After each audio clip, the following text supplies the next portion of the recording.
Hasta aquí lo que se ha querido presentar con los videos es la idea de que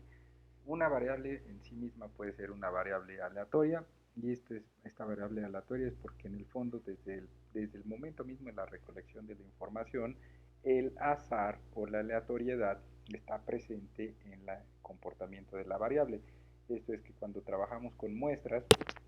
porque muchas veces es difícil tener información poblacional. Cuando trabajamos con muestras, la información está contenida por error. Entonces ese error hace que haya cierto grado de incertidumbre en nuestros datos. Bueno, ese grado de incertidumbre, recuerde que puede ser medido a través de esto que llamamos probabilidad, que es una medida de riesgo, y también a partir de la idea de probabilidad o del concepto de probabilidad podemos asumir que cada uno de los valores de nuestra variable x puede adoptar un valor con cierta probabilidad de ocurrencia, o tiene una posibilidad de que ocurra, y esa posibilidad o ese riesgo de que sí ocurra o no ocurra lo podemos medir mediante el concepto de probabilidad. Asimismo, hemos intentado explicar que las probabilidades tienen una manera de distribuirse, una forma de distribuirse, y cuando las probabilidades o nuestra variable está enteramente influida por el azar, entonces la curva de distribución de probabilidades va a tender a parecerse, la distribución de las probabilidades, la probabilidad de x va a tender a parecerse a una curva de distribución normal o a una campana de Gauss, y eso se sustenta a través del teorema del límite central. Bueno, la utilidad de todo esto que se ha venido planteando hasta aquí es establecer que cada variable, cada valor de una variable, ya sea continua o ya sea categórica, tiene en sí misma una probabilidad de ocurrencia asociada. El asunto es, bueno, a partir de esa idea, entonces ahora tenemos que empezar a avanzar en cómo calcular las probabilidades asociadas a cada uno de los valores de nuestras variables de interés. Entonces, para empezar a avanzar en esa línea de cómo hacer el cálculo de las probabilidades, es que tenemos que tener en cuenta este concepto de estandarización de una variable, y cómo a partir de un proceso de estandarización podemos construir también algo que se llama una curva de distribución normal, pero ahora con el adjetivo de estandarizada. Esto es, el teorema del límite central nos dice que nuestras variables, a medida que tenemos más y más información, se van a distribuir como una normal, ¿no? Recuerden esta idea: a medida que tenemos más información, esto va a tender a parecerse más a una curva de distribución normal, y de alguna manera en el eje de las X, de las Y, a medida que esta curva tiende a ser mayor, ese valor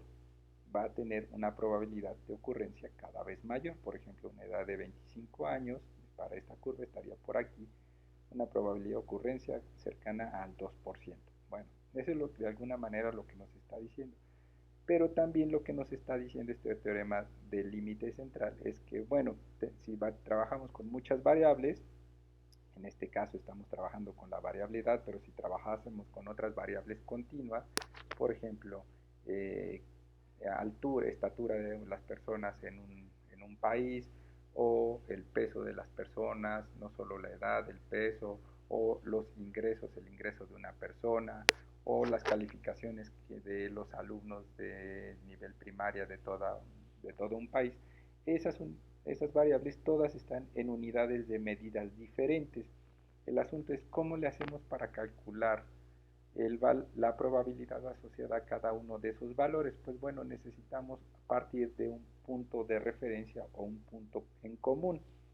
Ese punto en común se va a lograr si transformamos nuestras variables de sus medidas originales y las estandarizamos y las transformamos a una medida común. Esa medida común se va a llamar unidad Z, unidad de medida Z, y Z lo que refiere o lo que está reflejando en lo que está medida es en unidades de desviación estándar. Entonces lo que tenemos que hacer para empezar a calcular las probabilidades asociadas a cada una de las variables, el primer paso es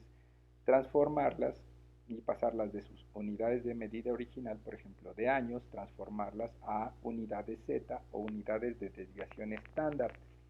Este proceso se llama de estandarización de una variable y eso se logra con esta fórmula. Z son las unidades Z de nuestra variable original, donde se resta a cada uno de los valores, a cada uno de los casos se le resta su media y se divide entre la desviación estándar de la misma variable. Manualmente se puede transformar una variable de X para pasarla a unidades Z o unidades de desviación estándar aplicando la fórmula de manera manual. Y por ejemplo, para nuestra base de datos COVID, lo que podemos hacer es construir una nueva columna a través de un mutate y se va a llamar edad-z, edad estandarizada.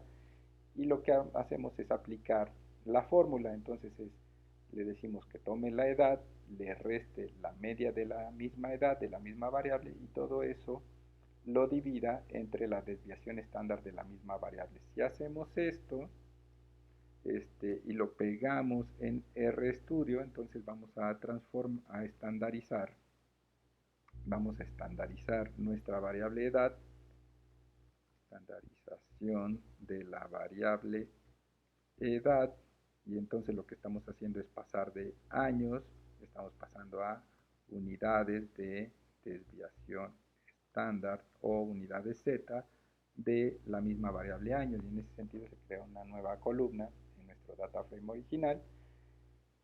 Y en el fondo, este proceso de estandarización es nada más transformar las unidades de medición, pero en el fondo la distribución de la variable va a seguir siendo la misma, ya sea que esté en años o en unidades Z. La idea es que al transformar, al estandarizar nuestra variable a unidades Z, lo que también estamos haciendo es avanzar en construir una distribución normal que ahora tiene el adjetivo de estandarizada porque está ahora en unidades de desviación estándar. Y lo que eso quiere decir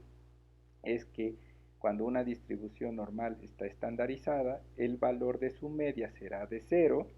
el valor de esta media, el valor del punto medio de la distribución será 0, y en la desviación estándar de esta curva será igual a 1. La desviación estándar es de 1, entonces de aquí para acá hay una unidad de desviación estándar, 2 unidades de desviación estándar, 3 unidades de desviación estándar, y para la izquierda es una unidad de desviación estándar de negativo, 2 en negativo, 3 unidades de desviación estándar de negativo. Y lo importante de esta curva de distribución normal es que es el punto en común a partir del cual también podemos empezar a calcular las probabilidades asociadas a cada punto de la distribución de la variable, aleatoria. Por ejemplo, podemos saber qué probabilidad hay de encontrar un caso que tiene el mismo valor que la media.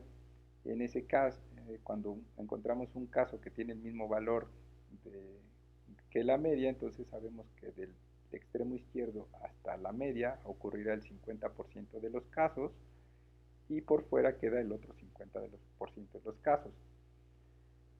Para comprobar esto de la media igual a 0 y la desviación estándar igual a 1 en nuestra curva de distribución en la que acabamos de crear con nuestra variable de edad estandarizada, podemos mandar llamar un summarize para solicitar la media de Z y la desviación estándar de Z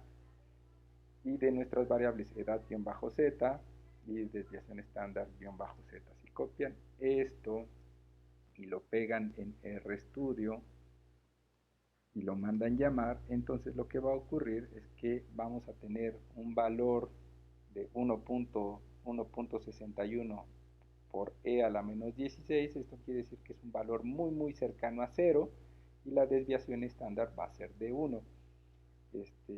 Por ejemplo, para quitarle los valores decimales utilizamos el comando, los valores de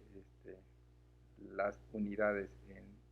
exponenciales o en notación científica y que todo se traduzca en decimales, utilizamos el comando options, adentro sci-pen igual a 999, lo corren y options y vuelven a correr el summarize. Entonces ahora lo que nos dice es que el valor de la media es de menos 0.001615785. Dense cuenta que esto es tan pequeño que es muy cercano a 0. Entonces nuestra media está muy cercana a 0 y la desviación estándar es de 1. Entonces lo que hemos hecho también fue estandarizar todas las variables, todos los valores de la edad, y si lo queremos graficar utilizando ggplot, ahora vamos a utilizar, bueno, nuestro data frame COVID, aplicamos un pipe, luego ggplot, abrimos paréntesis, escribimos la aesthetics para definir el tamaño del lienzo, y esto va a estar definido por nuestra variable estandarizada, edad-z, y volvemos a utilizar una línea geométrica de geom density, de densidad, y si copian todo esto y lo pegan en RStudio, van a ver que la forma de distribución de nuestra variable sigue respetando lo que hemos venido viendo hasta el momento, esta curva de distribución, pero ahora dense cuenta que en el fondo, en el eje de las X, estamos midiendo las unidades Z, unidades de desviación estándar,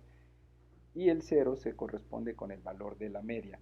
de la distribución. Hacia la derecha los valores son positivos y hacia la izquierda son negativos, y este 2.5 se refiere a 2.5 unidades de desviación estándar positivo,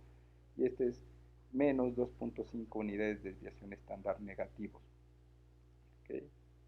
Y bueno, con eso ese es el primer paso para posteriormente avanzar en el cálculo de las probabilidades.